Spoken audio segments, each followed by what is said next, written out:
ሲያረጋቸው ጥሩ ይናገራል፣ ሲያረጋቸው ጥሩ ይናገራል። ካላበሏቸው ግን ክፉን ያስባሉ አይደለ? አንዱ ነብይ እንዲህ ብሎናል። ስለዚህ አንዱ ምክንያታቸው ምንድነው? ሆዳቸው አምላካቸው ነው። ምንም አይደለም። አንድ ሰው በመሳሳት ሄዶ ቢጎበኝ ምንም አይደለም። ግን ሆነ ብሎ በመሳሳት የሚመጣው እውነት መልእክት ይዞ ብቻ አይደለም የሚመጣው፣ ይዞ የሚሄደውን ነገር አለ። ብዙዎቹ እንደዛ ነው ይመስለኛል። ማለት ከተነበዩም በኋላ ሳንቲም ይጠብቋል። እኔ በእነሱ ደስተኛ አይደለም። ከዛ ጥቅስም ይኖራቸዋል። የሚያበራየውን በሬ አፉን አትሰራ፣ የሚያበራየውን አትሰራ አለ እንጂ እንዲህ አይነቱን ሰውዬ ነው አትሰራ። ራሱን ብቻ ለማሰር ጥሩ፣ አፉን ሳይሆን ብቻ ሰውዬውን ማሰር ብቻ ጥሩ ነው። ምክንያቱም የሰው ማህበረሰባዊ ቀውስ ያመጣሉ ሐሰተኞች ነቢያት። ታውቃላችሁ? የትዳር መናጋት፣ የጮኞች መለያየት፣ ሐዘን፣ የቤተሰብ ግራ መጋባት፣ መጣላት፣ ጸብ ወዘተ ይመጣል። ስለዚህ ማህበራዊ ቀውስ ሁሉ ስለሚያመጡ እነዚህ ሰዎች መንግስት የሃይማኖት መቻቻል ብሎ እንጂ ቢይዛቸው ጥሩ ነው፣ ጥሩ ነው። በጣም ብዙ ቀውስ አለ። አላም የምታውቁትም ታሪክ ሊኖር ይችላል፣ ማጣቋቸውም ካሉ ብዙ ታሪኮች ስላሉ እንደዛ። አንዱ እሱ ነው። ጥቅም፣ እንጀራ፣ ገንዘብ፣ ድህነት፣ በኑሮ በኢኮኖሚ ድሆች ስለሆነ ብዙ ጊዜ በጥገኝነትና በሰው ላይ በመደገፍ የምንኖር ስለሆነ ከሰው ምናምን በመፈለግ በተንበያ እሱ አንድ አደጋ ነው። ለዚህ እስከ ዛሬ ድረስ በጌታ በኢየሱስ ስም ተነግሮ ወይም የእስራኤል አምላክ እግዚአብሔር ምናምን ተብሎ እንግዲህ ብዙዎቻቸው አምልጧቸዋል። የእስራኤል ጌታ እግዚአብሔር ራሱ ይባላል እንዴ? ባልስ አይባልም። የለም የእስራኤል ጌታ እግዚአብሔር እንዲህ ይላል። የለም እንዲህ ወደዛ ንተውና ብሎ የተናገረው ትንቢት ሁሉ እስከ ዛሬ አንደኛ ያልተፈጸሙ በእስራኤል ጌታ እግዚአብሔር ስም የተነገሩ በጌታ በኢየሱስ ስም የተነገሩ ያልተፈጸሙ ትንቢቶች ሁሉ አሁን ውሳኔ ነው። እነዛን ትንቢቶች ሁሉ ጌታ ፈጽሞ አልተናገራቸውም። ይሰማል። በመላው ኢትዮጵያ በመላው ሀገሪቱ በጅማን ከተማ በየአጥቢያው በየቤተ ክርስቲያን እግዚአብሔር ይላል ተብሎ ያልተፈጸሙትን በሙሉ እግዚአብሔር ምን ፈጽሞ አልተናገራቸውም። ጥቅሳለን ዘዳግም ምን ይላል? አንድ ነቢይ በስሜ በተናገረ ጊዜ ያ ነገር ካልሆነ ካልመጣም ያ ነቢይ ከልቡ አውጥቶ ተናግሮታል። እኔ ያንን ትንቢት አልተናገርኩትምና ያንን ነቢይ ምን አትፍራው። ስለዚህ በመላው ሀገራችን በእግዚአብሔር ስም ተነግሮ ሰውየው ማንም ይሁን ትላንትና የተናገረው ተሳክቶለት ሊሆን ይችላል። ዛሬ ግን የተናገረው ካልሆነ ወይም በበቀደም የተናገረው አልተፈጸመ ከሆነ ፈጽሞ እግዚአብሔር አልተናገረውም መጽሐፍ እንደሚል ቃሉ ደግሞ ሊሻር መጽሐፍ ቅዱስንም በልጠው ወይስ ያንን የተናገረው ሰውዬ? ስለዚህ እኛ የዚህ ወገን ነን። ለዚህ ነው የምናደላው። ባናደላም አማራጭ የለም። እግዚአብሔር ለዚህ ስለሚያደላ በቃሉ። ሌላ በሁነኔ መልክ የተነገሩ ትንቢቶች ሰውን የሚኮንኑ በክርስቶስ ያገኘውን መብት የሚገፉ ትንቢቶች ሁሉ እንግዲህ በቀደም ባጠናነው መስፈሪያዎች መሰረት ፈጽሞ እግዚአብሔር ከቶ አልተናገራቸውም። የአዲስ ኪዳን ትንቢት ዓላማውን አይተነለን ጳውሎስ ያስተማረ ለምንድን ነው?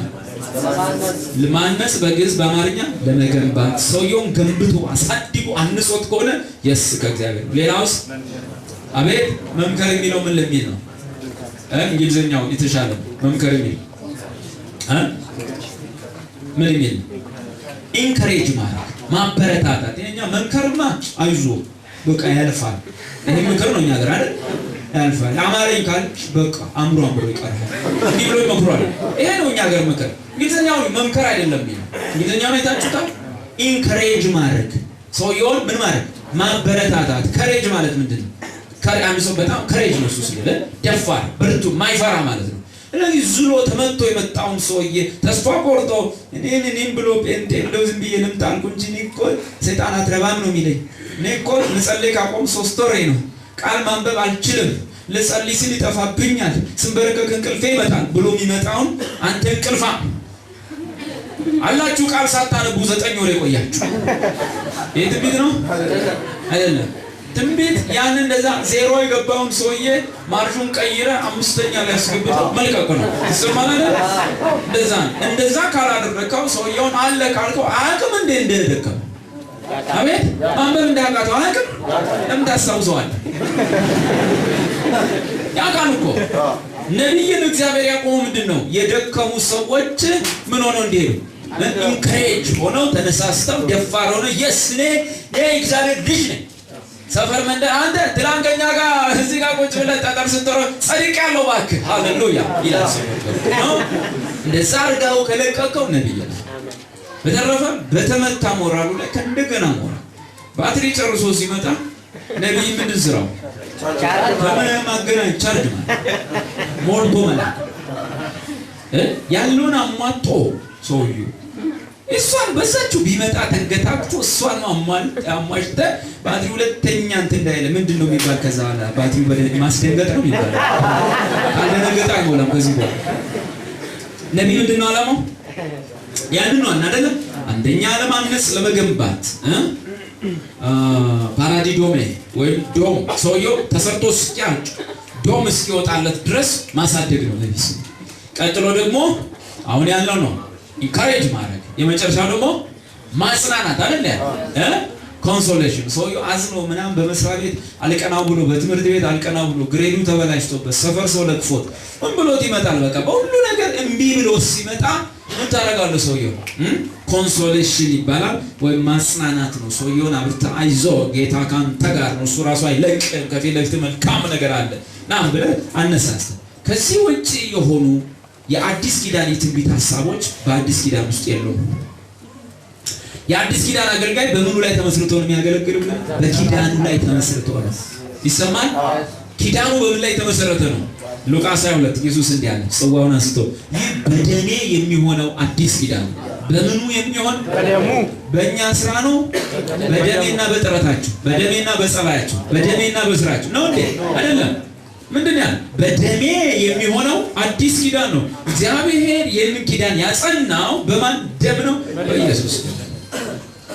በዚህ ነቢዩ የሚቆመው በኪዳኑ ላይ ተመስርቶ ለሕዝቡ ይናገራል እንጂ ብሉይ ኪዳን ውስጥ ገብቶ ከመስቀሉ ባሻገር እንደሚኖር ሰው እንደ ብሉይ ኪዳን ነቢያት የሰራዊት ጌታ እግዚአብሔር፣ ቀጥሎም ደግሞ ያለው ነገር ሌላ ነገር ሲሆን የተበላሸ ነው የሚሆነው። ዛሬ ቶሎ ቶሎ እንፍጠና ሐሰተኞች ትንቢቶችን የምንፈርድበት የምንዳኝበት መለኪያዎችን እንግዲህ የሐሰተኛ ትንቢቶችን ከእግዚአብሔር ናቸው አይደሉም የሚለው መለኪያዎች እውነተኛ የሆኑ ሐሰተኛ ትንቢቶች ምን ለካባቸው? ዝም ብለን መሸከም መቀበል የለብንም። ትንቢት ሁሉ ዝም ብለን አትቀበል። መጀመሪያ አንድ ጥቅስ እናውቃለን። አንደኛ ቆሮንቶስ 14 ላይ ያለ አንድ ጥቅስ ነው። እንግዲህ ወንድሞች ሆይ ቁጥር 26 ምንድነው? በምትሰበሰቡበት ጊዜ ለእያንዳንዱ መዝሙር አለው፣ ትምህርት አለው፣ መግለጥ አለው፣ በልሳን መናገር አለው፣ መተርጎም አለው። ሁሉ ለምን ይሁን? ለማነጽ ይሁን። በልሳን የሚናገር ቢኖር 2 ወይም ቢበዛ 3 ሆኖ በተራቸው ይናገሩ፣ አንዱም ይተርጉም። የሚተረጉም ባይኖር ግን በማህበር መካከል ምን ይባል? ዝም ይበልና ለራሱና ለእግዚአብሔር ይናገር። ልሳኑ ተርጓሚ ካጣ ለዛ 2-3 ሆኖ ይናገሩ፣ ለዛም ተርጓሚ ካለ ከሌለ ደግሞ እነሱም ዝም ይበሉ እና ለራሳቸውና ለእግዚአብሔር ይናገሩ ይላል አይደል? ጉባኤ ላይ እሺ ቁጥር 19 ነቢያትን 2 ወይም 3 ሆኖ ይናገሩ። አሁን ነቢያት ስንት ሆኖ ሊናገሩ ይችላል? 2። ስለዚህ በአንድ ጉባኤ ውስጥ የግድ አንድ ብቻ ነቢይ ሊኖር አይችልም። እግዚአብሔር በልሳኖች የሚናገሩ ሰዎችን አንዳንዶችን እንደዚህ እንደሚያናገር እንዲሁ ነቢያትንም ለአንዳንዶቹ ነቢያት አድርጎ ይሰጣቸዋልና በጉባኤ መካከል ሁሌ አንድ ነቢይ ብቻ ልንጠብቅ አይገባም። እንደውም አስፈተን ማየት አለ። በጸጋ ስጦታነት ማስተር አድርገውበት እኛን እንዲያንጹ ትንቢት የሰጣቸው ቢኖሩ ግን ለመማርና ለመመከር ለመጥቀም ለማበረታታት ግን ሁላችንም እንኳን መናገር እንችላለን። እንችላለን። ተጽፏል። ቀጥሎ ግን በዋነኛነት በትንቢት የተገለጡ ወንድሞቻችን ወይ እዚህ ውስጥ ያለን በትንቢት ተገለጥክም አልተገለጥክም እየጸለይን እያለ ወይ ቃል እየተናገርን ወይ የተዘመርን እያለ አንድ የእግዚአብሔር ሐሳብ በውስጥ ብልጭ ሲል መንፈስ ቅዱስ አንድ ህዝቡን የሚያንስ የሚመክር የሆነ ቃል በውስጥ ሲያመጣ መናገር ትችላለህ። ግን አንተ ብቻ አይደለም የምትናገረው። አሁን አንተ እየተናገርክ እያለ ለሌላውም ሰው ሌላ ነገር ይገለጥለታል። ከዛ ጋር የተገናኘ ሊሆን ይችላል ወይ አዲስ ልክ እሱ ሲጀምር ጌታ እግዚአብሔር በውስጤ እንዲለኛል መንፈስ በውስጤ እንዲለኛል ብሎ ሲጀምር አንተ ምን ታደርጋለህ? ዝም ትላለህ። ለምን? ሆሊ ስፒሪት በአንዱ ይናገራል፣ በአንዱ እየተናገረ እያለ ለሌላው ደግሞ ሌላ ነገር ይሰጠዋል። በሱ እየተናገረ እያለ ደግሞ ለሌላው ይሰጠዋል። መጽሐፍ ቅዱስ እንዲህ ነው። አንዳንድ ጊዜ ለዛ ነው እዚህ ጉባኤ ላይ እንኳን ስንጸልይ ስንነጋገር ወይ ወዘተ ሲል የግድ እኔ ብቻ ሁሉን ማለት የለብኝም። በውስጥ መልእክት ያለ በውስጥ የምትናገረው ነገር ካለ ተናገር አውጣላል። ልምዱ ስለሌለ እኛ ሀገር ላይ የሆነ ሰውዬ ከጀመረ እሱ ይጨርሰዋል። 9 ሰዓት ላይ እሱ ከያዘ 12 ሰዓት 1 ሰዓት 3 ሰዓት እሱ እንደያዘው። ነቢያት ግን ስንት ሊሆኑ ይችላል? 2 3 ወይም ከዛ በላይ ሊሆኑ ይችላል። ግን መናገር የተፈቀደላቸው በቁጥር ምን ያህል ይሁኑ? 2 ወይም ቢበዛ 3 ይሁኑ። ከዛም በላይ ሊሆኑ ይችላል። ግን ጉባኤው ከዛም ከዚህም እንዳይተረማመስ 2 ወይም 3 ሆነው ሲናገሩ አንድ ላይ ነው። በየተራ ይናገሩ። እንዴት ነው ተራው? አንዱ እየተናገረ እያለ መልእክቱን እያስተላለፈ እያለ 4 ነጥብ ጋር ሲደርስ ሌላው አንድ ነገር ተገልጦለት ሲነሳ ያ የፊተኛው ምን ይበል? ዝም ይበል እንጂ ቆይ አልጨረስኩም ማን አይበል። ለምን ሲባል የነቢያት መንፈስ ለነቢያት ይገዛል። አሁን እሱ መናገር ሲጀምር እኔ አንድ ትንቢት ሲያመጣ 2 ትንቢት ሲያመጣ እሰማለሁ። 3 4 5 ሲሆን ግን በእኔም ሊያመጣ ስለሚችል ማይክሮፎኑን ልቀበለው ይችላል። ይሰማል። ምክንያቱም 3 4 5 ብሎ ከዛ በኋላ አሁን ስለምንጠብቀው እሱም ብቻ ከዛ በኋላ ያለችው በምጥ የምትመጣ ነች። እያማጠን ይመጣል። ይሰማል። ከዛ በኋላ በማሰላሰል ምን ነገር ሲመጣለት ይላል ነው። ከዛ እግዚአብሔር ይላል። ሆሊ ስፒሪት ሲያመጣው በአንተ እየተናገረ እያለ ቀጥሎ በሌላውም ውስጥ እንደሚያመጣ መርሳት የለብህም። እና እየጸለይን እያለ መልእክት ወይም ትንቢቶች እየተናገርን እያለ ለሌላ ወንድም ሌላ ነገር ሊገለጥለት ስለሚችል መልእክት ያለው ሰው ይቀጥል ማለት ያባት ይሰማል። መልእክት ያለው ሰው ሌላ የሚቀጥል ካለ ይቀጥል ብለህ አንተ መንፈስን ማድመጥ ነው።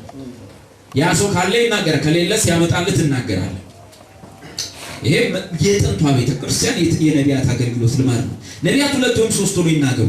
ሌሎችም እኔ ፈለኳት እቺ ነው ለዛሬ። ሌሎችም ምን ይበሏቸው? በእኛ መጽሐፍ ቅዱስ በ54ቱ ላይ ይለዩአቸው ይላል። በሱ ላይ ምን ይላል? ይመዝኑ። ምን ይላል? እስቲ አንበው። በጥንቃቄ ይመዝኑት። ነቢያቱ ሲናገሩ ሌሎች ሰዎች ምን ያህል አሜን ይበሉ፣ እልል ይበሉ፣ የስ ይበሉ፣ ምን ይበሉ። ሌሎችም አሜንም ለማለት የስም ለማለት እልልም ለማለት መጀመሪያ በጥንቃቄ ትንቢቱ ምን ያርጉት? ይመዝኑት። መመዘኛ መለኪያቸው ከእግዚአብሔር ናቸው ወይም አይደሉም የሚለው ሌላ ትርጉም ትንቢቱ ትክክል ይሁን አይሁን ምን ይበሉ? ይመርምሩት። ይሄ እኛ ሀገር ላይ ይገኛል። እኛ ሀገር ላይ ሰውየውም ይናገራል። ፑልፊት ማለት ሰው የፈለገው የሚያወራበት ነው ተብሎ ተተርጉሟል። ይናገራል፣ ሰውም ይቀበላል። አንድ ጽፎ እንኳን አያስቀምጥም፣ ይቀበላል። ከዛ ተፈጸመ አልተፈጸመ ብሎ ከነገ ወዲያ አይጠይቅም። ያልተፈጸመም ያልሆነም ነገር ከሆነ ቅድም ቴሌቪዥን ቁጭ እያየሁ ነው እና ቲቪ ጆሹዋ ስለ ናይጄሪያ ቡድን የተናገረው ያስተላልፈ እና መጀመሪያ ላይ ናይጄሪያ ጥሩ ስላልነበረች ነቢያቶች ሁሉ የናይጄሪያ ነቢያቶች ጋዜጣ ላይ ሁሉ ከጌታ ይሰጠን ብሎ ናይጄሪያ የፈለገ በቃ ብዙ ትጣጣራለች፣ ግን በቃ ከጨዋታ ውጭ ነች።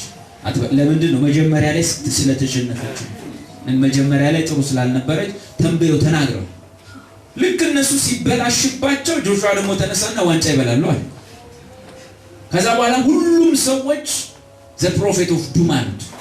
የጥፋት ምንድነው? የስተት ነብይ እንዴት ነው ናይጄሪያ ብለዋል። ሌሎቹ ደግሞ በቃ ጋዜጣ ላይ አትበላም ብለው የሚገርማችሁ አሁን ሰዎች እነዛ ሐሰት የተናገሩ ወይም አትበላም ብለው ስትበላ ያፈሩትን ነቢያት የሚያፍሩም አይመስልም። እኔ የሚገርመኝ ነው ታውቃለህ፣ ህዝቡ ነገር የሚሰማቸው ነገር የሚናገሩትን ልክ ነው ብሎ ያወጣል ጋዜጣ ላይ። የሚያሳዝነው እሱ ነግራቸዋለሁ፣ ነገ ትሞታለች ጸሎት አቁሙ ብሎ ልጅቷ ዳነች። ሰውየው ግን አሁንም እየሰሙት ነው እዛው ሀገር ላይ። ወይም ደግሞ ባለፈው የተናገረው አልተፈጸም ብሎ የሚጠይቀኝ መጽሐፍ ምን ይላል? ነቢያት አንደኛ ሲናገሩ ሁሉም እንደ ንባ ያው አይደል? ሁሉም ዛሬ ይላል እግዚአብሔር ይላል ብሎ ቤት ሁሉ መጮህ የለበት። አገር ቤት እንደዚህ ነው የሚጮህ። በተለይ አገር ቤት የነቢያት ወይ ይባላል። ሙሉ ነቢያቶች የሚጮህበት ለማን እንደሚናገሩ አይታወቅም፣ ሰሚው ማን እንደሆነ አይታወቅም፣ መልእክቱ ለማን እንደሆነ አይታወቅም። ሁሉ የሚናገሩበት ነው።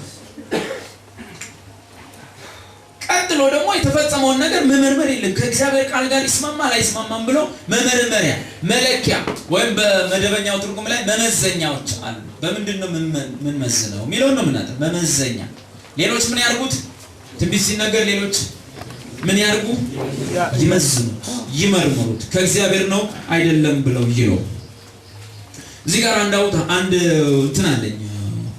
ያን ጊዜ ኮምፒውተር የለም መሰለኝ፣ በታይፕ ነው የተጻፈው። በ1994 እጄ ላይ ገባ ነው። ሌላኛው ጠፍቶብኝ ነው። ሌላ በደሌ መሰለኝ የጣልኩት ይዤ ነበር። እሱ እንደውም የቸርች ማህተም ያለበት ሁሉ ነው። እና እዚህ በእጄ ላይ አንድ በ1994 ጽፌበታለሁ። ከላይ በእጄ ገባ ብዬ ለሳምፕል አስቀምጫለሁ። የተነገረ ትንቢት በክርስቲያኖች ተባስቶ የታተመ ነው። በቤተ ክርስቲያኖች ማለት ቢከብደኝም በክርስቲያኖች ግን ተሰራጭቶ የነበረ ነው። እዚህ ጅማ ላይ በ1990 እጄ ገብቶ ቁጭ አድርገው ይሄንን ሰው ይኔ ይስማ ምናምን በቃ ያን ጊዜ እውነት መስሎ የተቀበለ ሰው ሊኖር ይችላል። ከእግዚአብሔር ቃል አንፃር መመርመር ነበረበት። አንዳንድ ነገሮች አሉ። ዝም ብዬ እንደው ለማንበብ ያለው እውቀታቸው ለመጎብኘት የተነገረ የተስፋ ቃል ይላል። ሁሌ ነቢያት እንዲወዳሉ የጉብኝት ቀን የጉብኝት ዓመት ነው ይላል። የመጎብኛ ወራት ነው። አማኑኤል ከሆነ ስንት ዓመት? 2000 አማኑኤል ማለት እግዚአብሔር መጥቶ እኛን የጎበኘበት ዘመን ስጋ ለብሶ መጥቶ እኛን ከጎበኘን ስንት ዓመት ነው?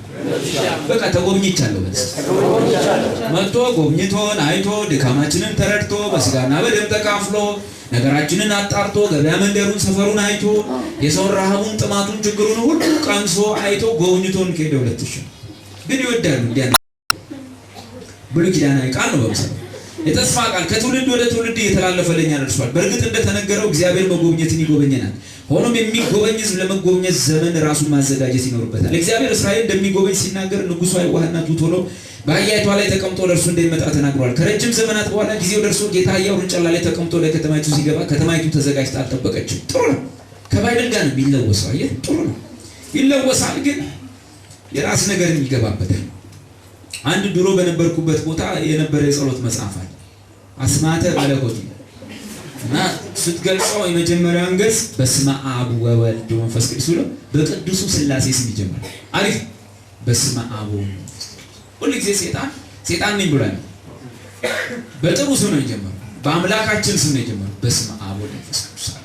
ከዛስ በኋላ ድርሳነ ምንትስ አስማተ መለኮት ምናምን እና ከዛ ፌሎኬ ዋርናኬ ዋብሶላ በስኩ ሳሳሳ ፈፈፈ የትንተዋ ሲጀምር በማን ስም ነው? ትነቃላ። ዝም ብሎ በሴጣን ስም ቢጀምር ትነቃላ። ሴጣን ሁሉ ጊዜ ውሸት እላቸዋለሁ፣ እውነት ውሸት እላቸዋለሁ። ከረጅም ዘመናት በኋላ ጊዜው ደርሶ ጌታ አህያው ውርንጭላ ላይ እሺ የሚሆነው በዚህ ቀን ብታውቂ ነበር፣ አሁን ግን ባይንሽ ተሰውሯል። ወራት ይመጣሉ ጠላቶችሽ አላት። ሉቃስን ጠቅሷል። ስለዚህ ለመጎብኘት ዘመን አለመዘጋጀት ውድቀትን ያመጣል። እኛም ስለ ምድራችን ተስፋ ልንዘጋጅ እጅግ አስፈላጊ ነው። ይህ ዝግጅት በቃሉና በመንፈሱ ዝግጅት መሆን አለበት። በቅርብ ጊዜያት በእግዚአብሔር ፊት ስለ ተስፋችን ሁኔታ ለማወቅ በጸሎት በነበርንበት ጊዜ ይላሉ ይሄን የጻፉት በወቅቱ ያሰራጩት። አሁንም እዚህ ይሄን እየተናገሩ እግዚአብሔር የተናገረን መልእክት ለወንጌል አማኞች ሁሉ ለማሰማት አዘጋጅተናል። ለምን ፈለጋችሁኝ ይላል እግዚአብሔር። ከዚህ ሰዓት ጀምሮ ቅንነትን እኔንም በትክክል ፈልጉ። አሁን እየሰራሁት ያለሁት ይህንን ነው። ወደ ቅንነት ተመለስ፣ በክንዴ ሁሉን አስገዛለሁ። ይህ ሕዝብ ግን ወሬን ይወዳል፣ ዝናን ይወዳል፣ ራሱን ይወዳል፣ ቅምጥልነትና ዓለምን ይወዳል፣ ክብሬን ይጋፋል። ይህ በዚህ ምድር ያላችሁት የሕዝቤን ባህሪና ማንነት ነው። እኔ ለምሳሌ የለውም እዚህ ውስጥ። ይህ በዚህ ምድር ያላችሁት የሕዝቤ ባህሪና ይናገራሉ። በዚህ ፕሮግራሜ በምተነትንበት ሕዝቤን በማዘጋጅበት በዚህ ዘመን ሕዝቤ አሾልከ ጫካ ከመሰሉት ዘልቀ እኔን ከፈለክ ከፊት ጫካነትን ግልጽ ቅንነትን አስወግዳለሁ። በፍጹም ልብ ወደ እኔ ተመለስ። እርቅን የጠላ ቅንነትን የጠላ የወንጌል እውነት የጠላ እንዴት ከኔ ትሰማለህ? እኔ ከመስማት በፊት ጆሮን አዘጋጅ ይላል። ጥሩ ነው። የሌልና 94 ነው። ልብ በሉ። በእነዚህ ከፊት ባሉት 1 እና 2 ዓመታት ይላል 94 ላይ ነው። ይሄ እጄ ላይ ጋር 95 እና 96 ከነዚህ 1 እና 2 ዓመታት ትልቅ ስራ እሰራለሁ። ከምድሪቷ ላይ አምባገነኑን መንግስት እነቅላለሁ። ዝናን፣ ክብርን ሁሉ ስልጣንን ሁሉ ዜሮ አደርጋለሁ።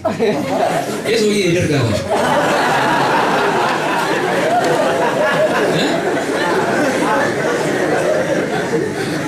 ይህንን ታያላችሁ። ለክፋታቸው ሁሉ ሸለቆ ይሆናሉ። የሚያደርጉትን ሁሉ ያለው በዚያ በሚያደርጉት ላይ መጣባቸዋለሁ። በፈረዱት ፍርድ ፈርድባቸዋለሁ። በቆፈሩት ጉድጓድ ይወድቃል። ይሄ ያማራ አባባል። በቆፈሩት ጉድጓድ ይወድቃል። ከፍታዎች ሁሉ ዝቅ ይላሉ። ታሪክን ሁሉ ገለብጣለሁ። በዚህ ሁኔታ በዚህ ምድር ያለውን አመራርና በቤቴ ያለውን አመጽ በክብሬና በክንዴ ከስፍራው ይነሳል። እዚሁ ከተማ ላይ በ94 የተበተነ ወረቀት። በዚህ አመራር መነሳት በኋላ ጨለማው ይጀምራል። 95 እና 96 ኢህአዴግ ሲነሳ ማለት ነው። ከዚህ አመራር መነሳት በኋላ ጨለማው ይጀምራል። ይኸውም የጨረቃው መንፈስ ብቅ ይላል። በዚህ ጊዜ ከተማና ገጠሩን አይለይም። የተዘበራረቀ ታላቅ መከራ ይሆናል። መሪም አይኖርም በኢትዮጵያ። ለጥቂት ጊዜ ምዕራባውያን አገሪቱን ይቆጣጠራሉ። ምድሪቱ ድሮ የረዳቻቸው ሀገሮች ምዕራባውያን በዙሪያ ያሉ እንዲሁም ከርቀት ያሉ ደሴቶች በእርዳታ ወደዚህ ሀገር ይከማቻሉ። ህብረ ብሔር በመባልም ተሰብስበው ለጥቂት ዓመት ለ3 ዓመት ያልበለጠ ይህችን ምድር በመጠበቅ በውስጥና በውጭ መከራዋ ይጨምራል። ይጠብቃሉ እንጂ ሰላምን ሊመልሱ አይችሉም። ከዚህ የተነሳ ብዙ ህዝብ ያልቃል፣ ብዙ ህዝብ ይበተናል። ብዙዎችም ህዝቤ ከቤት ውስጥ ይክዱኛል። ብዙዎች ከጦርና ከበሽታ ከድህነት ከራብ የተነሳ ያልቃሉ። ብዙዎች ከበጎነት ከክብር ከብልጥግና ይጎላሉ፣ ይዋረዳሉ። ከምስራቅም ሌላ ኃይል ይመጣል። ከሐረርጌ ይሁን ከሶማሊያ ብቻ ይመጣል።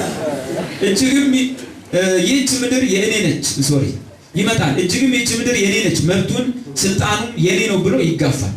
ከሰሜንም ያለው ክፍል እንደገና ከዚህ ጋር ይተባበራል። ከምዕራቡ ክፍል ጋር ታላቅ ውጊያ ይካሄዳል። ምዕራቡም ክፍል ያሸንፋል። በዓለም ዙሪያ የተሰራጩ የዚች ምድር ልጆች ብርቱ ልመናና ጩኸት ወደ ሰማይ ወደ እኔ ያቀርባሉ። ጣዖትና አመፅን ሁሉ በዚች ምድር እስከ ፍጹም ድረስ ይነቅላሉ።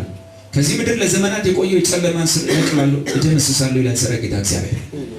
የሰሜኑ ክፍል ከብዙ ብርቱ ችግር በኋላ ወደዚች ምድር ለመተባበር ይመጣሉ። ከውጭ የሰበሰበው የዚች ምድር ልጆች በአንድ ላይ ሰብስበው ስልጣን ይጠይቃሉ። አመራሩንም ከጥቂት ጊዜ በኋላ ይረከባሉ። ብርሃን በምድሪቱ ላይ ይሆናል። ህዝቡም አንድ፣ እምነቱም አንድ ይሆናል።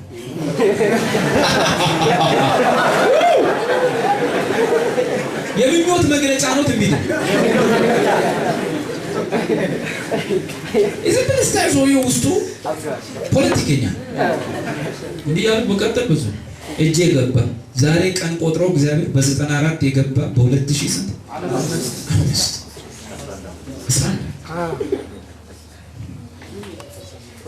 ይህንን ጽፎ የበተነውም በተስካን ይሁን ሰው ልክ ነህ ወይም ልክ አልነበርክም ብሎ ይጠይቀዋል።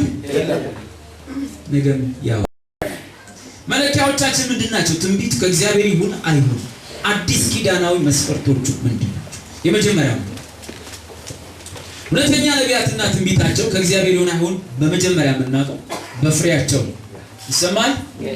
በፍሬያቸው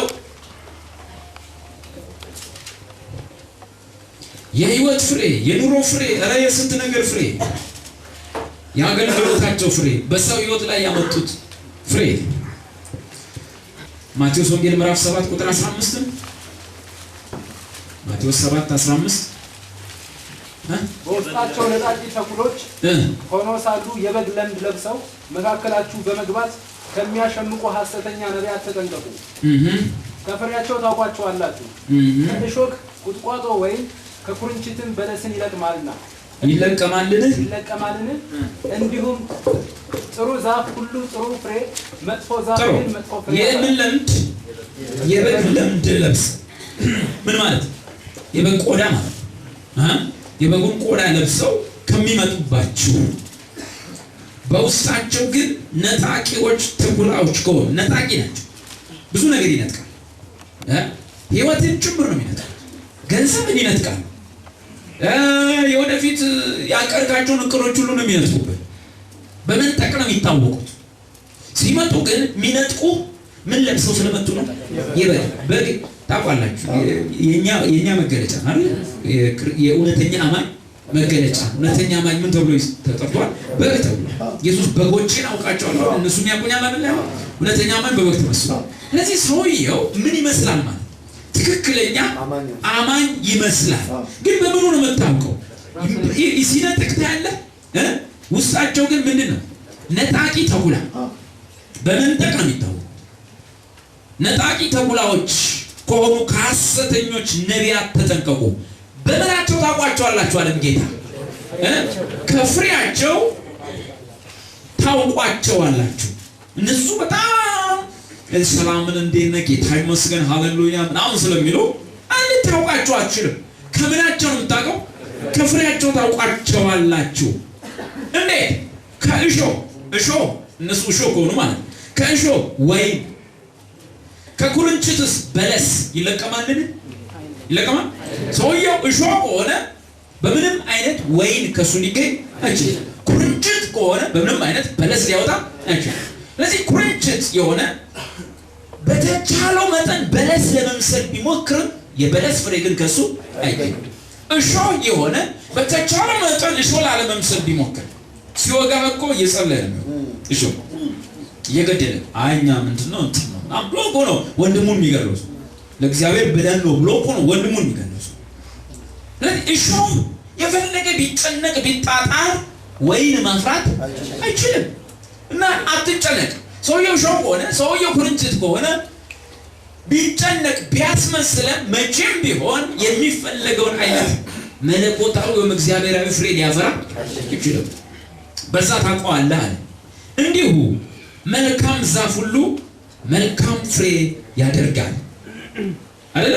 ክፉም ዛፍ ክፉ ፍሬ ያደርጋል። መልካም ዛፍ ክፉ ፍሬ ማፍራት ይችላል? ዮሐንስ 15 ይፈታል አይደል? ከአብ ጋር የታረቀ ሰው ወይ በወልድ ላይ ያለ ሰው ፍሬ ማፍራቱ አይቀርም። ያለ ወልድ የሆነ ሰው ግን ፍሬ ለማፍራት በራሱ አይችልም። በመልካሙ ግንድ ላይ የተጣበቀ ሰው መልካም ፍሬ ማፍራት ይችላል። ስለዚህ ምን ይላል? መልካም ዛፍ ክፉ ፍሬ ማፍራት ወይም ክፉ ዛፍ መልካም ፍሬ ማፍራት አይቻለው። እስቲ አይቻለው። መልካም ዛፍ ክፉ ላፍራ ቢል አይቻለው። ዘማለት አይቻለው። መልካም ዛፎች ነን። አሜን በሉ። ክፉ ፍሬ እናፈራ እንዲሁም ክፉ ፍሬ ማነው? ክፉ ዛፍ ከሆነ መልካም ፍሬ ማፍራት አይችልም። በቀላሉ ማውጣት እሱ መጨናነቅ አያስፈልግም። መልካም ፍሬ የማያደርግ ዛፍ ሁሉ ይቆረጣል፣ ወደ እሳትም ይጣላል። ስለዚህ ከፍሬያቸው ታውቋቸዋላችሁ። ስለዚህ ነቢዩ በሚናገረው ጉዳይ ወይም ነቢይ ተከሊ በምትናገረው ጉዳይ አይደለም። ከምናቸው ነው? ከፍሬያቸው ታውቋቸው። በራሳቸው ህይወት ላይ በቤተሰባቸው ህይወት ላይ ያለውን ነገር ታያለህ። ስለተናገሩ አይደለም እንቅ አንዳንድ ነገራቸውን እግዚአብሔራዊ ማድረግ አለባቸው። ወደ መጽሐፍ ቅዱስ ነገር መመለስ መቻል አለባቸው። ፍሬ አንዱ መለያ ነው። ሁለተኛ ቆሮንቶስ 11:13 ላይ ይሄን ያብራራልን ሌላ ንባብና ሁለተኛ ቆሮንቶስ 11:13 እንደነዚህ ያሉ ሰዎች ይላል እንደነዚህ ያሉ ሰዎች የክርስቶስን ሐዋርያት እንዲመስሉ ራሳቸውን እየለወጡ በጣም ራስን የመለወጥ ችሎታቸው ከፍተኛ ማለት ቤታቸው ሲሆኑ ወይ መንገድ ላይ ሲሆኑና ጉባኤ መሃል ሲገኙ በጣም የተለያዩ ነው። መንገድ ላይና ወይ በግላቸውና በእኛ መካከል በጣም የተለያዩ ሰው ራሳቸውን ምን የማለት ችሎታ አላቸው? የመለወጥ ድምጻቸውን ሁሉ የሚቀይሩት አንዳንዱ ታውቃላችሁ። ሰፈር ባወሩት ድምጽ ነው እንደዚህ ነው አይደለም። እዚህ ሲመጡ ኮምፕሊትሊ ራሳቸውን ይቀይራሉ። ራሳቸውን የመቀየር ችሎታቸው እጅግ በጣም ከፍተኛ ሰው እስከማይነቃባቸው እውነትም ቤቱ ሁሉ እንደዛ ይመስላል። እህቶችም እንደዚህ አንዳንድ ወንድሞች አሉ እህቶችን መድረክ ላይ ዋቸዋል። ልጅቷ በጣም በቃ መልአክ ስትመስል ቀሚሷ ረጅም ነው፣ እጅጌው ሰፊ እና መልአክ ትመስላለች። በቃ ማግባት ይችል ነው ይላል አይደል?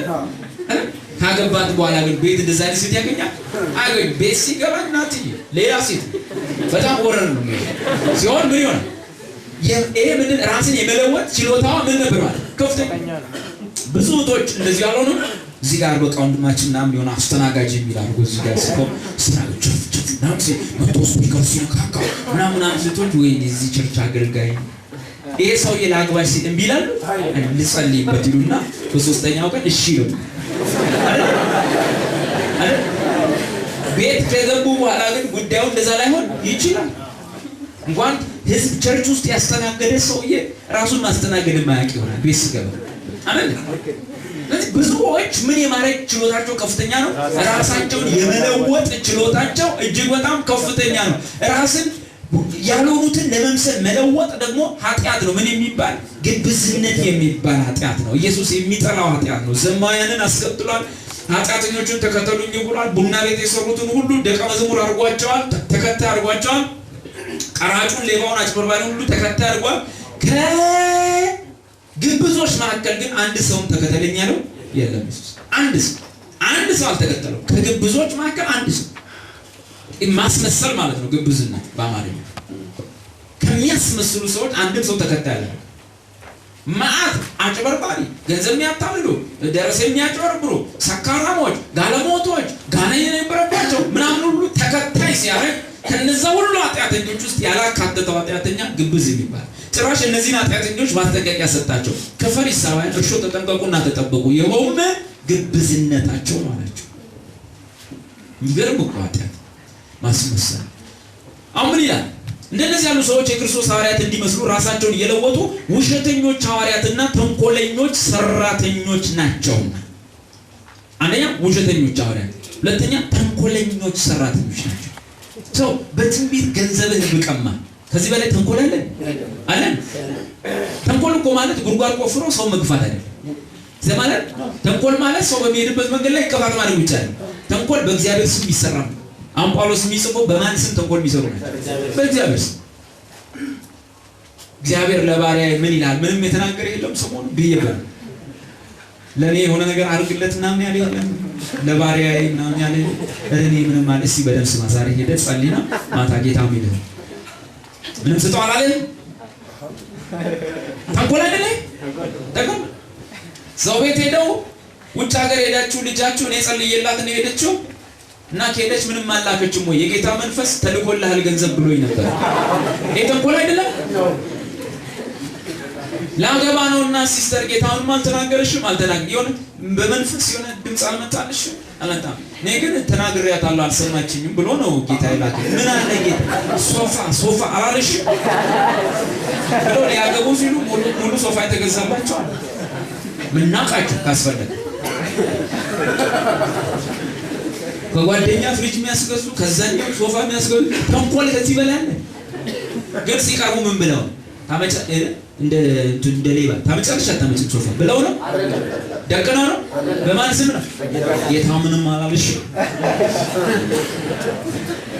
ከዚህ በላይ ተንኮል አለ? ተንኮለኞች ሰራተኞች ናቸውና ይህም ድንቅ አይደለም። ሰይጣን ራሱ የብርሃን መልአክ እንዲመስል ራሱን ይለውጣልና እንግዲህ አገልጋዮቹ ደግሞ የማን ሰይጣን ራሱን ትራንስፎርም ያደርጋል። ስለዚህ አገልጋዮቹ ደግሞ የጽድቅን አገልጋዮች እንዲመስሉ ራሳቸው ቢለውጡ ታላቅ ነገር አይደለም። ፍጻሜያቸው እንደ ስራቸው ይሆናል። መጨረሻ ላይ ይታወቃል። ፍሬያቸው ላይ ፍጻሜያቸው ላይ ይዋረዳሉ። አይቀናላቸውም። እንዲህ ላላደል ወንጌል ክፎች ከትላንት ይልቅ ምን አይላቸው አይቀናላቸው። ዛሬ ሳክቶላቸው ነው። ዛሬ ሀገሩን አተራምሶ ሊሆን ይችላል። ዛሬ ባላቸው ስልጣን ባላቸው ማህተም የፈለጉትን ክፋት ሰርተው ይሆናል። ክፎች ግን ከዛሬ ነገ ምን አይላቸው አይቀናላቸው። ዛሬ ቀናላቸው አይቀናላቸው። ዛሬ ታሪካዊ ስህተት የሰሩ ሰዎች ዛሬ ቀንቶላቸው ነገ አይቀናላቸው። መጽሐፍ ነው የሚለው ክፎች ከዛሬ ይልቅ አይቀናላቸውም ተብሎ ተጽፏል። ዛሬ ላይ ግን ምን ይሆንላቸው? ይቀናላቸዋል። ለምን? መጽሐፈ ምሳሌ ላይ ከክፎች ጋር እንዳትተባበር፣ በጻድቁ ላይ ሲያድሙ አብረሃቸው አትተባበር። ለምን? ምክንያቱም ኃይል በእጃቸው ላይ አለና ሲነጋ ያደርጉታል። ምን ስላለ በእጃቸው? ክፎች ሁሌ በእጃቸው ኃይል አለ፣ ስለዚህ ሲነጋ ያደርጉታል። በጻድቁ ላይ ሲሸመቁበት አንተ ግን ከነሱ ጋር አትተባበር። አዲስ ኪዳን አመጣና ለምን ሲባል ክፎች ከዛሬ ይልቅ ነገር ምን አይላቸው አይቀናላቸው፣ ያፍራሉ። እንዳይደርሱብን ሆነን ነው የምንለያየው እና ችግር አለ። ፍሬያቸው ምን ይሆናል? ፍሬያቸው ጋር ነው የምትደርሰው።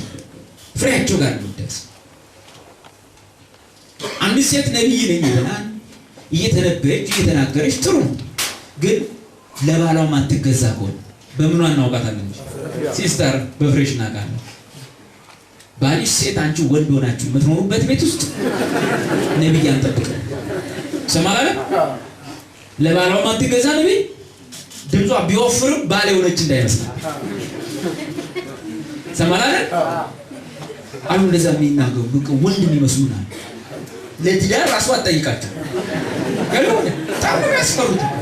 ለዚህ ነው ጳውሎስ ሴት ልጅ ነው ሴት ትምሰል ያለ ሴት ትምሰል ነው። በቃ ዝም ብለህ ስታነብ አንደኛ ቆሮንቶስ 11 እና 14 ላይ ጢሞቴዎስ ላይ ያለው ምሳሌ ሴት ልጅ ሴት ስትመስል ጥሩ ነው። ነጮቹ ደግሞ በአማርኛ ገጣመ ምንድነው የሚለው? በአማርኛ እንግዲህ ሴት ልጅ አፍረቷን ስትጥል ትልቁን ውበቷን አጣለች። ወይ ነገር ሲስቱ ብለሽ she has lost the most powerful charm of her beauty። ምን ማለት? ሴት ልጅ እፍረቷን ስትጥል ትልቁን ቁንጅናዋን ታጣለች። ለካ ቁንጅናዋ ምናምን እስከኛ ፈር ስትል ስናወራ ቅድሚያ ለኛ ስትሰጥ ቀጥሎ ሐሳብ ስታቀበል ይቆም ማን ተጣቁም ይላል እግዚአብሔር። ይሄ ያስፈራ የሷን ሲላይ እኮ በወፍራም ድምፅ መናገር አይደለም። እዛ ስር ቁጭ ብሎ ደግሞ እሷ እንዲያይ አሁን ወዳል የለም በሽከለ ከስሮ ጭነት አንጥሶ ይላል እግዚአብሔር። መጽሐፉ እንደዛ አይልም። የመጽሐፉ እንደዛ አይልም። መጽሐፉ እንዲህ ሲሆን በቤተ ክርስቲያን ውስጥ የሆነ ነገር ተገልብጧል፣ ተዛብቷል። ራስ ወደ ታች እግር ወደ ላይ ሆኗል። የሴት ራስ ወንድ ነው። ስለዚህ ሴት በወንድ ላይ ምን አትበል? አሰልተን ይሰማል። ሴት በወንድ ላይ ምን አትበል? መሰልተን ማለት ስማ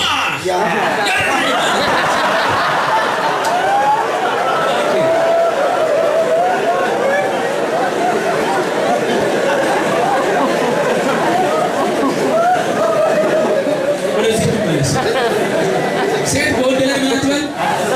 አቤት አሰልተን ደግሞ ለእህቶች የምመክራቸው በእውነት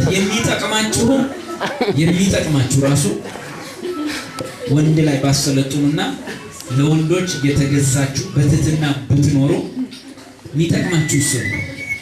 ይሰማናል? ገንቡ መንቸን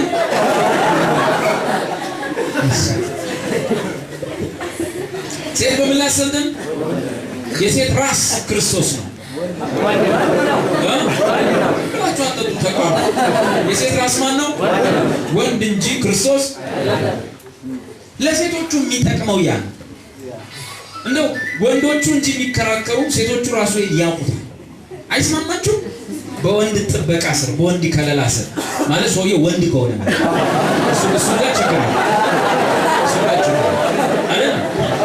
እሱንም ወንድ ከሆነ በሱ ጥበቃ ስር በሱ ስልጣን ስር መሆን ለሴቷን ጠቃሚ ነው አይደል? እየታዘዘችለት አብረው ቢተጋገዙ ቢያገለግሉ ቆንጆ አይደል እንጂ እሱን የመሰለ ሸበላ ቁጭ ብሎ ሁሌ የተበለቀ እሷ ከመድረቁ ቆማት ብታተራምስ ጥሩ ነው አይደል? እንግዲህ እዚህ ግቢ ማስተምረው ከሶሪ የቸርቻችሁን ዶክትሪን የሚኒስትሪያችሁን ዶክትሪን አላስተምረው። እኔ መጽሐፍ ቅዱስ ብቻ ነው ማስተምረው። በእግዚአብሔር ፊት ከአባቶቼ ሲዋረድ ነው እንደነሱ ወደዚህ የመጣውን ተረት አላወራም። መናገረው ከአባቶቻችን ከነ ጴጥሮስ ከ12 ሐዋርያት ምናምን ከዛ ጀምሮ ያለውን የጸዳውን ነገር እንደወረደ አስተላልፌ ማለፍ እንጂ እኔ እግዚአብሔርን ቃል ከዘመናዊ አመለካከት ጋር የማቻቻል መብት ማንሰጥ አለኝ ነው ያለኝ። ዘመናዊ ሐሳብ ጋር አብሬ ላስኪድ ብዬ እናንተን ለማስደሰት አልጨናነቅም። እንደወረደ እናገራለሁ። እግዚአብሔር አይ ቃሌ ጊዜ አልፎበታል ካለ እሱ ሌላ ጉዳይ። ሁለተኛ ጴጥሮስ ምዕራፍ 2 ቁጥር 1 ታንኪው ስለ ዘላለማዊ ቃል። ዘመናዊ አይደለም የእግዚአብሔር ቃል፣ ባህላዊ አይደለም፣ ዘላለማዊ። ሁለተኛ ጴጥሮስ ምዕራፍ 2 ቁጥር 1 እስከ 3 ላይ ነገር ግን ሐሰተኞች ነቢያት በሕዝቡ መካከል እንደነበሩ እንዲሁም በእናንተ መካከል ሐሰተኞች መምህራን ይነሳሉ። እነርሱም የዋጃቸውን ጌታ እንኳ ክደው ጥፋት የሚያስከትል የስህተት ትምህርት በስውር ያስገባሉ። በዚህም በራሳቸው ላይ ድንገተኛ ጥፋት ያመጣሉ። ብዙዎችን ቁጥር 2 በመዳራታቸው ይከተሏቸዋል፣ በእነርሱም ጠንቅ የእውነት መንገድ ይሰደባል። ገንዘብንም በመመኘት ምንድነው ምኞታቸው? ገንዘብንም በመመኘት በተፈጠረ ነገር ይረቡባችኋል።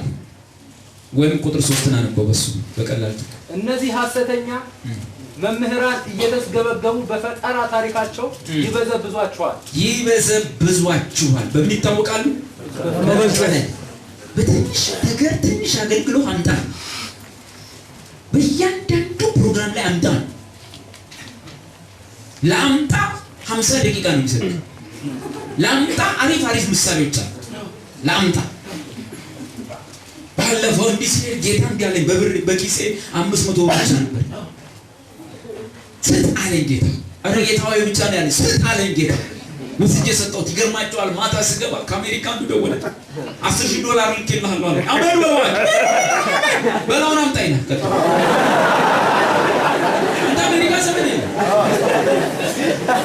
ደግሞ ውሸቱ ነው። አልደወለልኝም። አዛ በሞራል ሰጣል። እያወለክ እህቶችም የቃል ኪዳን ቀለበታቸው ነው። ጌታ ያንተን ቃል ኪዳን ቀለበት ምን ያደርግልህ? አቤት በአንተ ቃል ኪዳን ቀለበት ነው እንደ እግዚአብሔር ወንጌል የሚሰራ። አቤት እውነት ነው። አይሰራም። የእግዚአብሔር መንግስት ራሱ ብር ማምጣት ይችላል። በአንተ ብር የእግዚአብሔር መንግስት አይሰራም። ይሰማል። ሰጠሽኝ በእኛ ብር የእግዚአብሔር መንግስት አይሰራም። የእግዚአብሔር መንግስት ራሱ ብር የማምጣት አቅም ነው። ለዚህ አውጥቶ ይሰጣል። በሞራል በስሜት ቤት ሲሄዱ ባላቸው ፊት መደበቅ ይጀምራል። ምን ትንሽ አሳከከኝና ውሸት ውስጥ ይገባል። መጀመሪያ የሚሰጥ በልግስና ይስጥ ነው የሚለው፣ በሞራል ይስጥ። ያን በእግዚአብሔር ቤት ውስጥ ማናቸውም ነገር መንፈስን አድምጥ። ይሰማል። መንፈስን አድምጥ። እዛ ላይ የሚሰሩ ቲያትሮች ናቸው። አንዳንድ ቦታ የእግዚአብሔር ቤት ላለያያችሁ ነው። በእግዚአብሔር ቤት ውስጥ አንዳንድ ሰዎች ቤቱ ራሱ የንግድ ቤት ነው። ገጠር አካባቢ አምልኮ ቀርቷል። ታውቃላችሁ? ገጠር ብዙ ጊዜ ያላችሁ የለም እንኳን በየሳምንቱ ጨረታ ዶሮ አንጠጥሮ ይመጣል። እቺ ዶሮ የሚያዋጃት 30 ብር ጋሽ 30 ብር ብለው እዛ 50 እያሉ ነው። እሷ ናት ካሮት ደግሞ ያንሳል። ቤቴ የጸሎት ቤት እንጂ የንግድ ቤት አይደለም። በመሰረቱ አንድ ዶሮ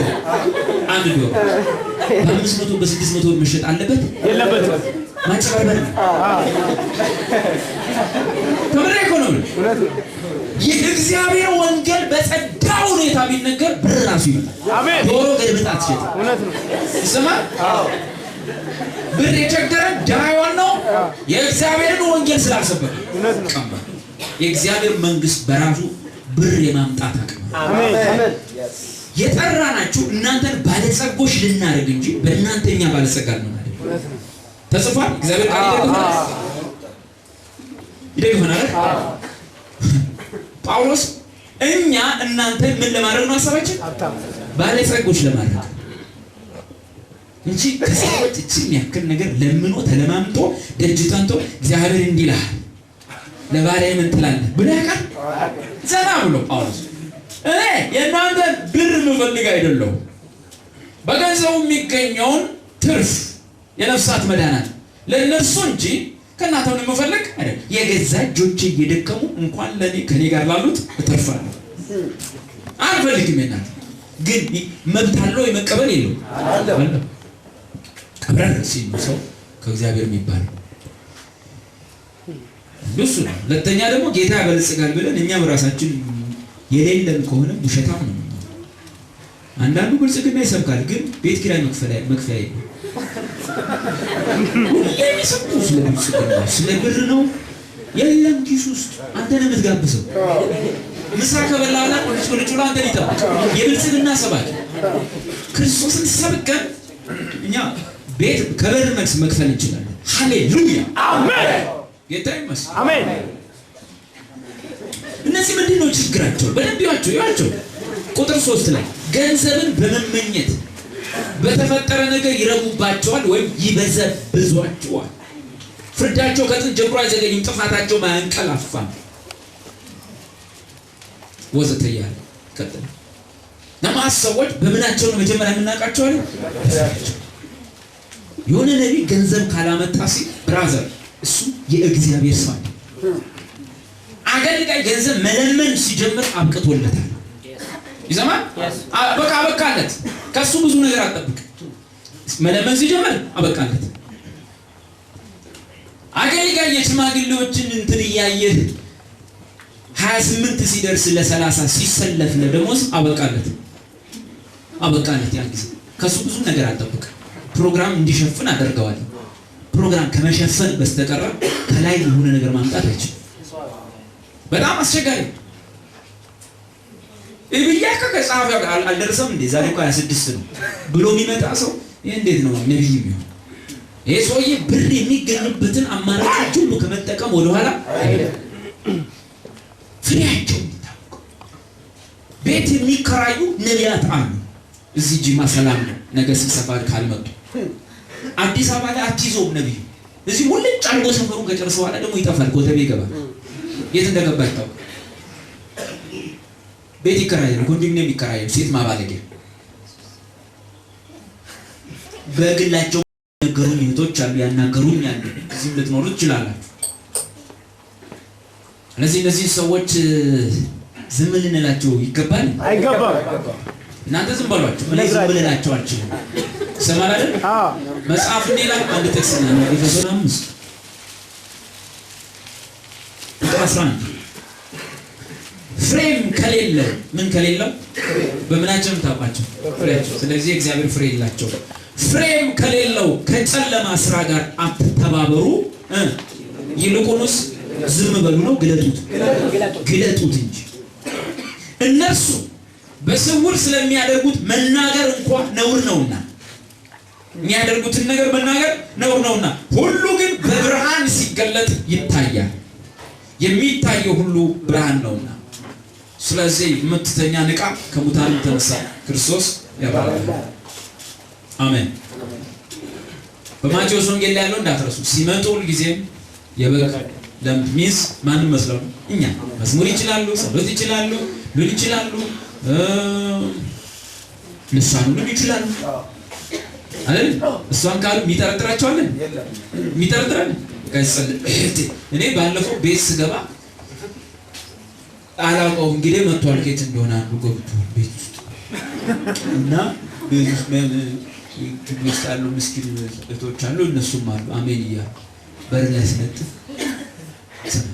ሰፈሩ ታስሯል ይላል ሰፈሩ ደንዝዟል ይላል ቆየና እንደው ለትልቋ ልጅ ጸልይላት ይላል እሷን በቶን ደንዝዛለች ወለ ነገራቸው ቆየ ደግሞ የሷ እህት አለች ለሷ ጸልይ እሷ እንደው ፊቷ ብርሃን ይመስላል እንጂ ደንዝዛለች ቆየ የሷን ባል አለ ተባልኩ እኔ እሱ ደንዝዟል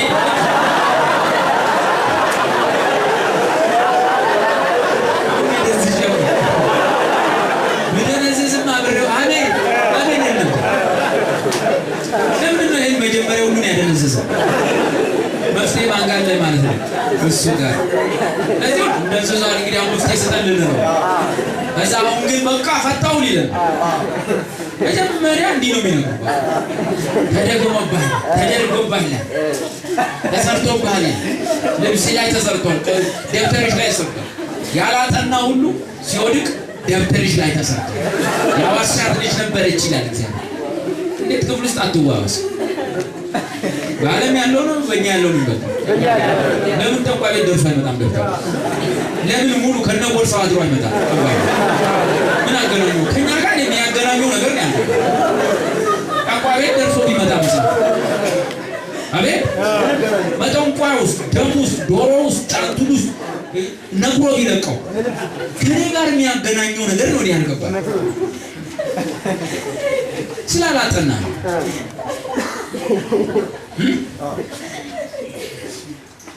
እህቴ አንቺ አጥኚ ጌታ ደግሞ እንዲረዳሽ ጸልያለሁ አእምሮሽ እንዲከፈት አንቺ አጥኚ እንደማለት ያላጠና ሁሉ ሰብስበው ሁሌ ደብተር ላይ ነው እንደሚደግ አንዳንዴ ስክሪፕቶ ላይ ቢቀር ጀምሮ ደብተር ላይ ነው በዛ ምክንያት ጓደኞቻቸውን ጠምደው ያዙዋል እሷ ነው ብዙ ጊዜ ማውሰው አቤት ሰው ማለት ነው ጓደኛቸው ጠምደው ያዙ ተማሪዎች በሽናቸው ትንቢት ዓላማው ማጣላት ነው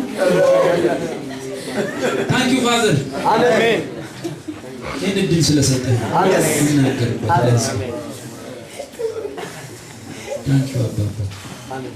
ስለዚህ በጌታ በኢየሱስ ስም የተነገሩ ማንኛውም መጽሐፍ ቅዱስ ያልሆኑ ነገሮችን ሁሉ እኔ የማመልከው ጌታ ፈጽሞ አልተናገርኳቸውም ይላል። አሜን አሜን።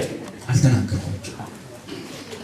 የጠዋት ያመለኩት ጌታ ከሆነ እሱ ዝብርቅርቅ ያሉ አዲስ ኪዳናዊ ያለው እስምን ማያነሱ ማያሳድጉ ኤግዞርት ማያደርጉ ኤዲፋ ማያደርጉ ሰውየው ወደ ላይ ማያነሱ ትንቢቶች ሁሉ እግዚአብሔር ፈጽሞ አልተናገራቸውም። ኑሮን ያልሰሩ፣ ትዳሩን ያልሰሩ፣ ኢኮኖሚውን ያልሰሩ፣ ጤናውን ያልሰሩ ትንቢቶች ሁሉ ከእግዚአብሔር አይደለም። ያፈረሱት፣ ተስፋ ያስቆረጡት፣ ያሳዘኑት፣ የፊት ለፊቱን ያጨልሙበት፣ ያስለቀሱት ትንቢቶች ሁሉ ፈጽሞ ከእግዚአብሔር አይደለም። ሁለተኛው ትንቢት መመርመሪያው፣ መለኪያው፣ መመዘኛው ሁለተኛ ክርስቶስን ያከብራል ወይ? ትንቢቱ ክርስቶስን ያከብራል ወይ? ዮሐንስ 16 ቁጥር 14 ላይ መቼስ ትንቢት በመንፈስ አይደል የሚነገረው? በመንፈስ ቅዱስ ማለት አይደል የሚነገረው?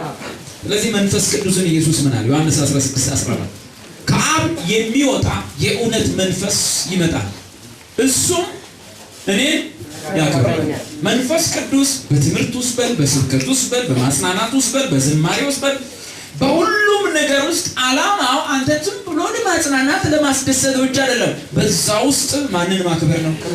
ክርስቶስን ማክበር ነው።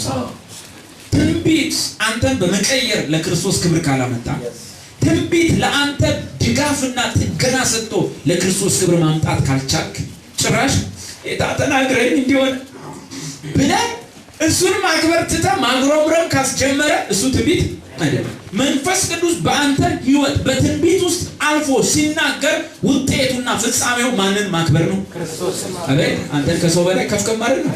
ራስ እንጂ ጅራት እንዳትሆን ማድረግ ነው። ዓላማው ለማን ክብር ማምጣት? አንተ እስራኤል አይደለም። ክብርን እዚሁ በልተህ የምትሞት አይደለም አይደል? ክብርን እዚሁ በሰው መሃል ተቀበለ ራስ እንጂ ጅራት አትሆንም፣ ትወጣለህ፣ ትገባለህ የሚለውን ብቻ እዚሁ ተቀበለ እዚሁ አንቱ ተበለ መቃብር መውረድ እንዲህ አላማቸው። መጽሐፍ የሚለው በቃልም በስራ የምታደርጉትን ሁሉ ለማን ክብር? ለእግዚአብሔር ክብር። አሁን ከፍ ወዳለ ነገር ነው። እስራኤል ምንም ቢያደርግ ለእግዚአብሔር ክብር ማምጣት አይችልም። ቤተ ክርስቲያን ግን የአካሉ ብልት ነች፣ አካሉ ነች። ለእሱ ክብር እንድታመጣ በምድር የተቀመጠች ነች። ስለዚህ ትንቢት በአንተ ላይ ሲመጣ፣ ትንቢት ሲነገርበት፣ ትንቢት ለአንተ የሚሆን መልእክት ይዞ ሲመጣ ፍጻሜው በመጨረሻ አንተ ማን እንድታከብር ነው? ክርስቶስ እንድታከብር ነው። መንፈስ ቅዱስ የሚያመጣቸው ትንቢቶች ኢየሱስን ያከብራሉ ወይ? ወይም ሰውየውን ሞር ወደ ኢየሱስ ያስጠጉታል ወይ? ይሰማል አይደል? ሰውየውን ከክርስቶስ ጋር የበለጠ ያስጠጋዋል ወይ? ራእይ 19 ቁጥር 10 ላይ እኔም ልሰግድለት ከእግሩ ስር ተደፋው። እርሱ ግን ተው ለእኔ አትስገድ፣ እኔ መልአክ ማለት ነው። መልአክ የመጽሐፍ ቅዱሱ ነው። የእነንትና ይሰገድለታል። የመጽሐፍ ቅዱሱ ወይ የእውነተኛው መልአክ እንደ ብትሰግድም ቁቁ ነው የሚለው አይደል? እንዳታስበላኝ ነው። ምክንያቱም ስግደት ከተቀበለ ገብርኤል ጉዱ ይፈላል አይፈላል? አሁን ይሁን የሰገድለት ቢቀበል በጸባይ ሳይቀመጥ አይቀመጥ፣ ይወረወራል ወደ ታች አይደል? ከድሮ ጓደኞቹ ጋር ይደባል እዛው ተደባል ተብሎ ይላል። በጸባይ ያለው በሰላም ያለው ምን ስላልሆነ ስግደታችንን ስላልተቀበለ ነው ብሏል አንድ እግዚአብሔር ሰው። እሺ አንዱ እሱ ግን ተው ለእኔ አትስገድ፣ እኔ እንደ አንተና እንደ ሌሎች ስለ ኢየሱስ የሚመሰክሩ አላለሁ። ተው አልከው ገብርኤል እንዲህ ይመሰክር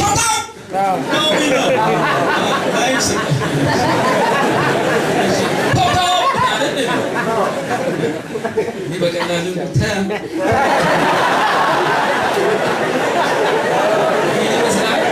ሲወረወር በቀላሉ ነው እንዴ? በኃይለኛው ስለሆነ ጥንቃቄውን በኃይለኛው እንዳታደርገው። እሺ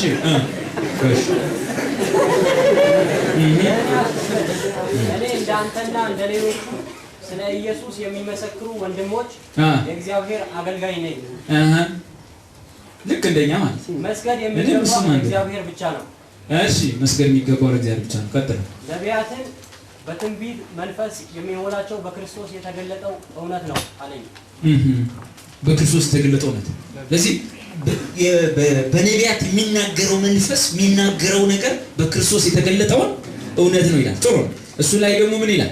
የነቢያት መንፈስ ወይም የትንቢት መንፈስ የክርስቶስ ምስክር ነው ይላል አይደል?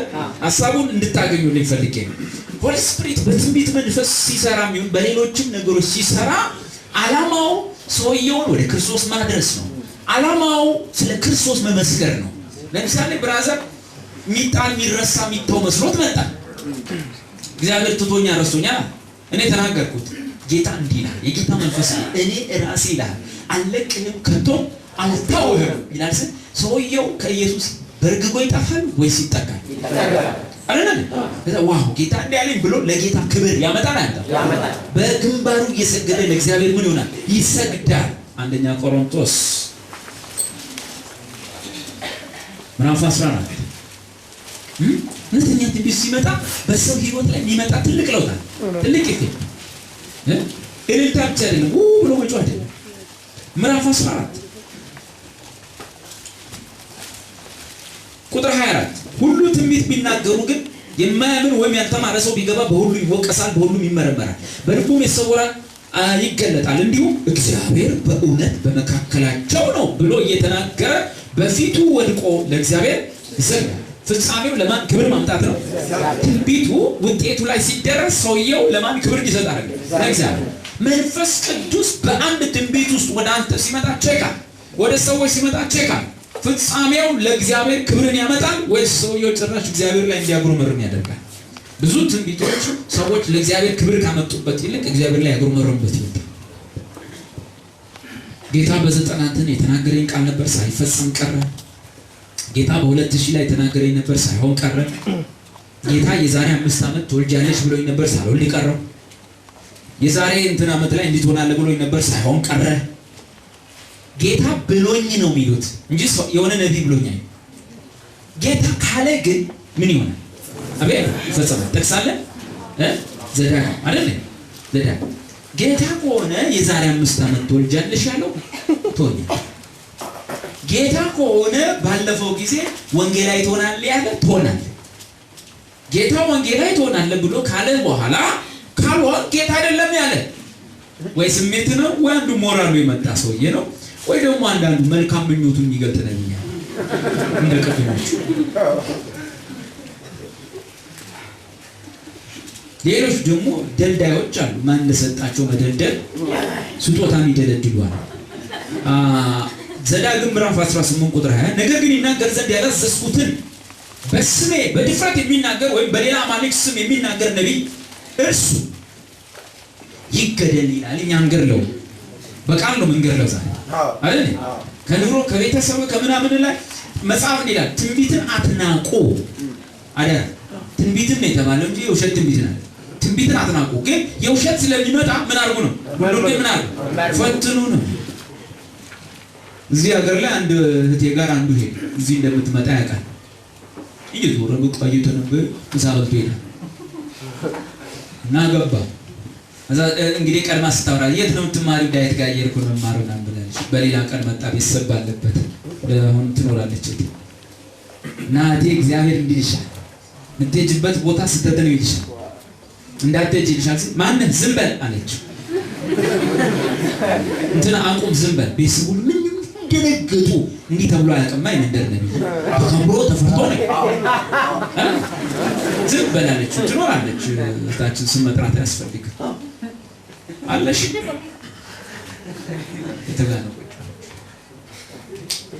እሺ እና ዝም በል አለችው። ያው እንደለመዳን ገልጸና መጨረሻ እንዲህ አለችው፣ የተሳሳትከው አንተ ነህ። ልጁን ታውቀዋለህ? ዳዊትን አላውቀውም። ተምረህ ታውቃለህ? አላውቀውም። ለዚህ ተሳሳትከው አንተ። እኔ አውቀዋለሁ። ቤተሰቦቿ ከዛ እንዴት ይዋለሽ ሰው በቃ ከዛን ቀን ጀምሮ ውልቅ ብሎ ጠፋ። እየመጣ ከዚህ በኋላ የፈለገውን ማውራት አይችልም። የተላከውን የሰው መልእክት ማድረስ አይችልም። ሰማራል አጥቢያ ማገልገል የለም ከዚህ በኋላ ጌታን ማገልገል ወይም አጥቢያን እያገለገልክ ሰውን ማፍዘዝ ዘውሩ አይጨርስም እንደ እያለ ይሰማል። የአጥቢያ አገልጋይ እኮ ወይ ጌታን አገልግል ወይ አጥቢያን አገልግል። እዚህ ለማገልገል የምትፈልጉ ወይ ምንድን ነው የሚባል የእውነት ቃል የሚባል የእውነት ቃል የሚባል ድርጅት አለ እንደዚህ አለ መጽሐፍ ቅዱስ ውስጥ የእውነት ቃል የሚባል ቸርች አለ አለ። የእናንተም የለም ያለው አንድ ጌታ፣ አንድ ኢየሱስ፣ አንድ መንፈስ፣ አንድ ጥምቀት ነው። አሜን። ለዚህ ወይ ኢየሱስን ወይ የሆነ ኦርጋናይዜሽን አገልግል ወይ ኦርጋኒዝም አገልግል። ቸርች ኢዝ ኖት አን ኦርጋናይዜሽን። ቸርች ኢዝ አን ኦርጋኒዝም። ህይወት ያላት ነች እንጂ ጉዝ ህንጻ አይደለች። ይሄን ለጴንጤ ደግመን እናስተምር። ከዚያ ያስወጣችሁን ቸርች ህንጻ አይደለም ብላችሁ አይደል እንዴ ያስወጣችሁ? ከወጣን በኋላ እንዴት ነው ታዲያ መንፈሳችሁ? ሰራታንደ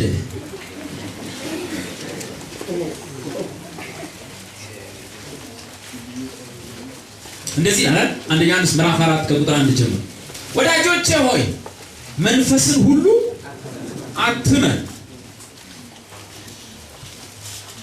ነው ወይስ ጌታ ነው እንዴ መንፈስን የነገረን?